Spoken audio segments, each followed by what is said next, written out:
Thank you all so much for coming here. It is an honor for me to stand next to you today, together in this fight.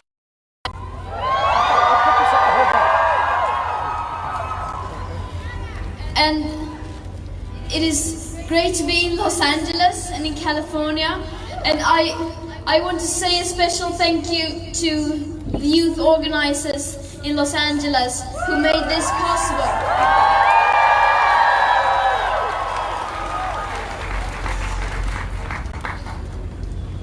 We recognize we are on indigenous land.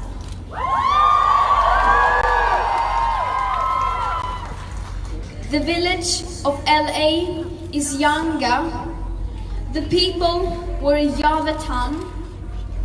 Now they are often called Gabrielino Tongva for the entire Los Angeles basin.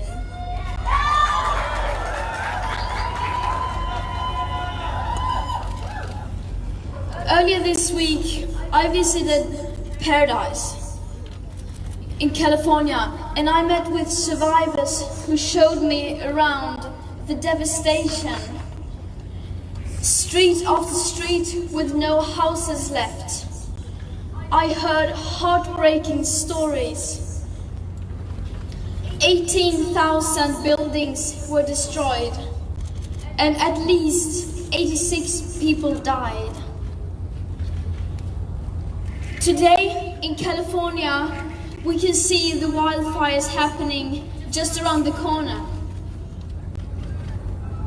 Wildfires that are being intensified by the climate crisis.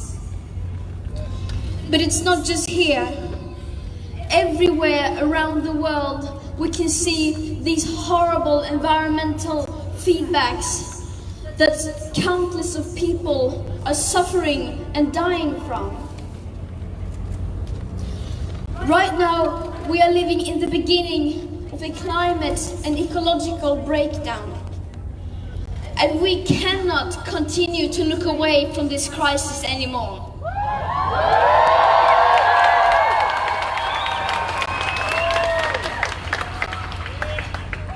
I mean, what is it that seems to be so hard to understand? We have been repeating the same message over and over again. That's right! The scientists have been repeating the same message over and over and over again. And yet, they are still not being listened to. It is the year 2019.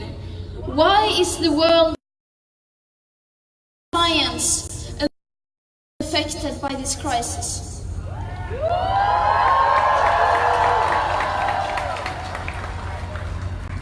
Why are the people in power still pretending that everything is fine and as if we could just continue to live like now, as if there was no tomorrow? Well, there is a tomorrow. It is the tomorrow where we, young people, will live.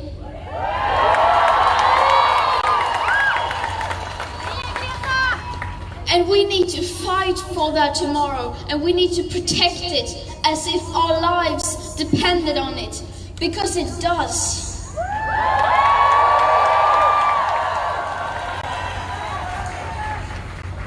People are already suffering and dying from the climate and ecological emergency. And it will continue to get worse. Doesn't this mean anything to the decision makers? We will, and I will never understand how they can put short-term interests above human lives, above the planet itself, and our very futures.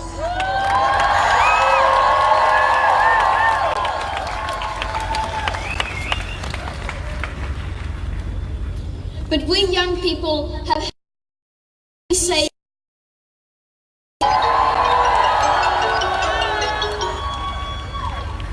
and if our parents won't speak up for us, then we will.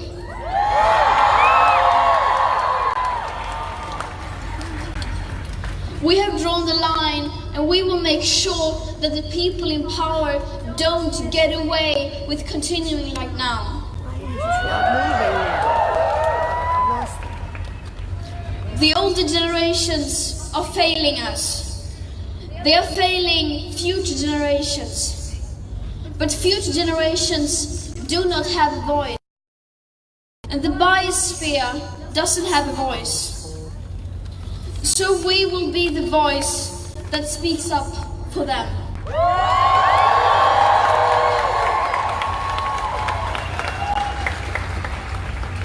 And we will be the voice that speaks up for ourselves.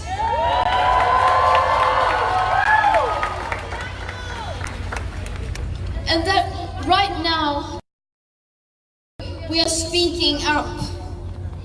And that is what we will continue to do every Friday when we strike, and every single day that goes by.